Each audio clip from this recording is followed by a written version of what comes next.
নমস্কার বন্ধুরা, শিয়ালদা থেকে একটা শুরু হয়েছে মহা মিছিল এসএসসির। তো আমি শুরু করব স্বামীজির একটা সুন্দর বাণী দিয়ে। Education is the manifestation of perfection already in man. অর্থাৎ শিক্ষা হলো মানুষের অন্তর্নিহিত স্পস্ফুটিত, মানে ভিতর থেকে বের করে আনা। তো এখানে দেখুন আপনারা বাস্তবে কি হচ্ছে। যারা চাকরি পেয়েছে তারা পেয়েও তারা হাইকোর্টের এবং সুপ্রিম কোর্টের দ্বারস্থ হয়ে তাদের চাকরিটা হারাতে বসেছে, এবং সিবিআই রায় দিয়েছে যোগ্য অযোগ্যদের বাছাই। সেটা নিয়ে তারা তাদের নিজেদের টানাপোড়েন। বন্ধুরা, এখানে আমি একটা সত্যি কথা বলবো। আমি নিজে একজন বিএড প্রার্থী, 2016-17 2 বছরের বিএড করেছি। আমার বাবা একজন পেশায় সবজি বিক্রেতা। তো কষ্ট করে দুই ভাই বোনকে মানুষ করে এবং আমাকে মানুষ করার জন্য বিএড করিয়েছে। আজকের আমি হাল ছেড়ে দিয়ে একটা প্রাইভেট কর্পোরেট ফার্মে চাকরি করে নিজের পরিবারে, বাবা মা বার্ধক্যজনিত কারণে বাড়িতেই আছে, তাদের জন্য লড়াই করছি। তো বন্ধুরা, এরা চাকরি পেয়েও এদের বয়স পেরিয়ে যাচ্ছে, তারপর এদের নিয়ে টানাটানি চলছে, কোর্টের কেস, এই কেস। আপনি যে পার্টিই করেন না, আপনার ছেলে বা আপনার মেয়ের ভবিষ্যৎ যদি আপনি এইভাবে তৈরি করেন যে ছেলেটা বড় হয়ে একটা শিক্ষক হবে বা মেয়েটা মাস্টার হবে, যে পার্টিই করেন, আপনার টাকা যে খরচা হয়েছে, ছেলেটার বয়স যখন পার হয়ে যাবে তখন আপনার কি মনে হবে? তার মধ্যে ফ্রাস্ট্রেশন, ডিপ্রেশন ছাড়া আর কিছুই আসবে না। একটা টাইম গিয়ে তার কিছু করতে ইচ্ছে করবে না।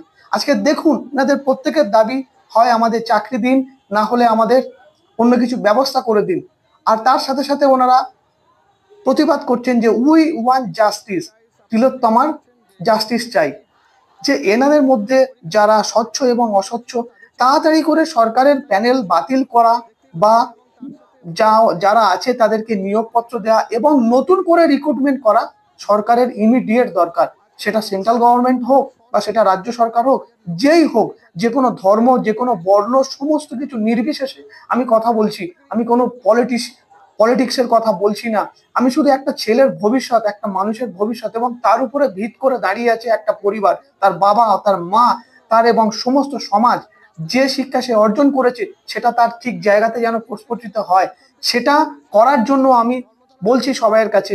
আমি জানি বন্ধুরা, এই চ্যানেলটা করেছি এই কারণে যে এখানে দেখুন, একজন শিক্ষিত মানুষ হয়ে যেখানে আমার পড়ানোর কথা, সেখানে একটা কর্পোরেট সেক্টরে চাকরি করে নিজের পরিবারে করছি, সামলাচ্ছি। আমি তো তবু খাচ্ছি, কিন্তু অনেকে সেটা করতে পারেনি।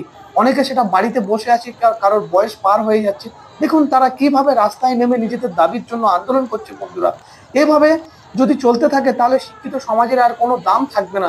মানুষ শিক্ষিত হতে চাইবে না, মানুষ বিএড করবে না, কেউ ডিএলএড করবে না। সমস্ত কলেজগুলোতে টাকা নিচ্ছে 1.5 লাখ, 2 লাখ, 2.5 লাখ, 3 লাখ, পিএইচডি, এই সমস্ত করে কি লাভ? যদি না সে চাকরি পায়, যদি না তার নিজের জায়গাটা, যোগ্যতা যদি প্রমাণ যদি সে না করতে পারে, তাহলে চাকরি করে কি লাভ? শিক্ষা অর্জন করে কি লাভ? এত টাকা খরচা করে, ঋণ করে, ব্যাংক থেকে লোন নিয়ে কি লাভ? একটা ছেলের ভবিষ্যৎ, একটা মেয়ের ভবিষ্যৎ তৈরি করে মানুষ যদি এইভাবে বোঝে, তাহলে কিন্তু সে জীবনে এগিয়ে যেতে পারবে না। সমাজ কেন, সমাজ আরো পিছিয়ে যাবে। তাহলে সমাজকে এগিয়ে যেতে গেলে সমস্ত মানুষকে এগিয়ে আসতে হবে বন্ধুদের।